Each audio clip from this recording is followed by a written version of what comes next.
Hello and welcome to Unbox the podcast that helps you live your best life. I'm your host, Sahar Huneidi-Palmer. And in this episode, we're going to talk about the common stumbling blocks of why you might get stuck.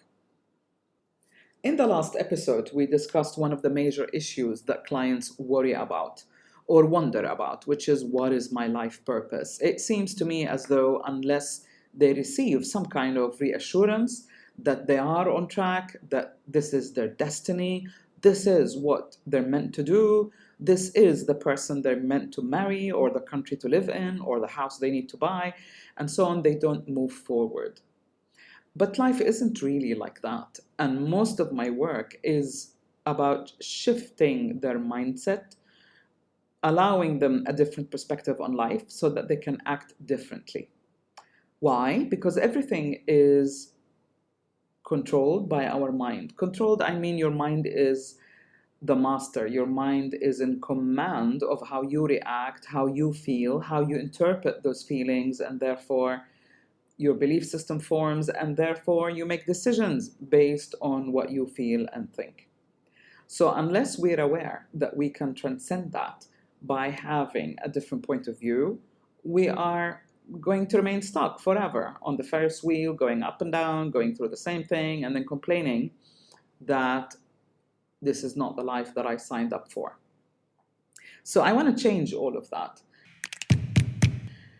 My own life experiences and my professional experiences really showed me, because I shared the life journey of more than 15,000 individuals, and I saw a pattern.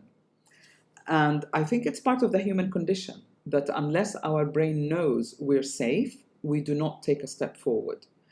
But the reality is that when you take a step forward, whether you're aware of the direction or not, you will get a feedback from your world, from your reality, that will indicate whether you are stepping in the right direction or not.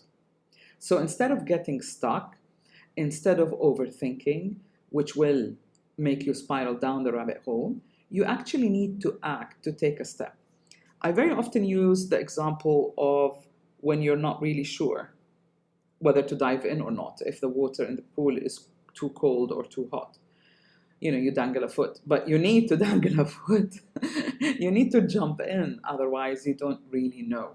So it's the action that makes things happen. And if it is the wrong step, you can always modulate your plan, your whatever you want to call it, your strategy, whatever it is that you're doing. And very often, the second important point is letting go of what you really want. Because if you're holding onto a certain expectation, you're only setting yourself up for disappointment, for loathing yourself, for feeling guilty, not acting the one way or another, not having said one thing or another. But when you take the pressure off and you just sit back and you observe without judgment, we call that in holistic therapy the benign observer. When you observe benignly, without putting labels on, without saying, I had bad parents, I'm an abused person, I can't trust anyone. The minute you put a label on, the minute you've boxed yourself, and it's a lot of work to come out of that box. However, when you observe benignly, as if you are in a gallery, you're observing a painter, an artist painting on blank canvas, and just observe the patterns, the anomalies, how they form, and what is the picture that they're forming. It becomes a lot easier to interact, to modulate, if you are in the present moment. In other words, if you don't drift too far into the future, if your mind doesn't drift too far into the future, if your mindset is not stuck in the past, victimhood, I have been let down, I have been disappointed. So long as we're carrying that kind of baggage, fear of the future, or pain over the past, you're not going to free yourself and be available fully. Your brain is not going to be available fully to interact with what is happening right now. I've mentioned this before. The trick about the future is that it is in the present. It's the seeds that you plant right now. Those are the ones that are going to grow into the future. It sounds simple, and it is, but it's really difficult for most of us to do. And the reason why is not the star sign that you're born under, but this is truly how our biology behaves. Your brain's job is to save you, to protect you from the unknown. So the unknown could be a new relationship, a new job, a new position, a new country, a move, etc. Anything new that is unfamiliar will hold you back. But when you're open, you are really open for a lot of options. You are open for the answers to come from different directions. And when you observe what's happening in your life with curiosity, what is that showing me? Instead of, oh no, why is this happening again? You truly begin to see a different picture. You begin to see that the feedback you're getting, although you may not like it, is to your advantage, to your benefit, so that you can let go of whatever is not working for you. It's very much like when you go to bed. We need to sleep, human beings. We need to sleep, and we need to sleep well, because the brain rewires itself, reorganizes itself while you're asleep. It really automatically does put away things that no longer work for you. It's kind of like it defragments, as we used to with computers in the past, with software in the past. So you need that break to realign, to reorganize. In the same way, you need to let go of any emotional expectation. And I say that because the whole system, all our cells are wired to perceive. So perception is no longer limited by the five senses. We can actually sense with every cell of our being. I mean, you must have heard about this, that even organs store memories, and people who have received transplants can sometimes get flashes of memories from the individual that donated that organ to them. Just search the net and you'll see what I mean. But I'm here to say that every cell perceives. And if you say you're sitting in an interview and you're so worried whether you're answering well or whether they're going to choose you for that position or whatever it is, you're not focused on the conversation that you're having. You're not focused on what's going on. Your mind, your brain, literally is not free to act quickly, to respond, to modulate, to reorganize your words, to put you in command of where you're driving this conversation. So you'll miss out. People often talk about the law of attraction, the law of attraction, the law of attraction. I look at it as a scientific equation because it is the nature of energy. Energy is indestructible. Even in our death, we are not destroyed. Energy is also in a mental form, your thoughts, your beliefs, your ideas, how you spend your time, what do you think about. All of that is energy, and energy doesn't go anywhere. It materializes on some level in some way. Without going into too much detail, really be aware of what you're thinking about. The minute you catch yourself spiraling down the rabbit hole, stop, simply stop, and tell yourself, I choose to think differently. Or if you're feeling victimized, stop and tell yourself, I choose to feel differently. Very often, it's that simple word that stops your brain in its tracks and lets it know, I don't want to run that program. I want to run a different program. I mean, literally, if you can do that 3 to 5 times in a row, whenever you catch yourself, you will begin to transform. Your body, every cell, will not pick on that electrical input, if you like, that I feel awful, I feel down, I feel victimized, I lack luck, or whatever it is, anxiety. And therefore, you will cancel that program and you will not react in that way anymore. So in a sense, it is about the attraction, but I'm going beyond. I'm saying you need to understand how the human body functions so that you can become the master of the physical vehicle to your consciousness. There's another big point that I want to make here. It seems to me that what dictates how we behave is our perspective and, in other words specifically, how we define who we are and how we identify with ourselves. These are the main boxes that we imprison ourselves in.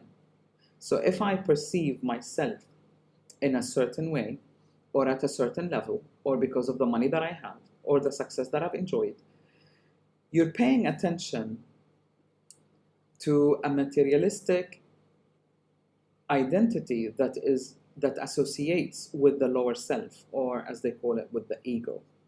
You're not leaving your mind open to perceive, because our mind, our brain, is literally like a transmitter and a receiver.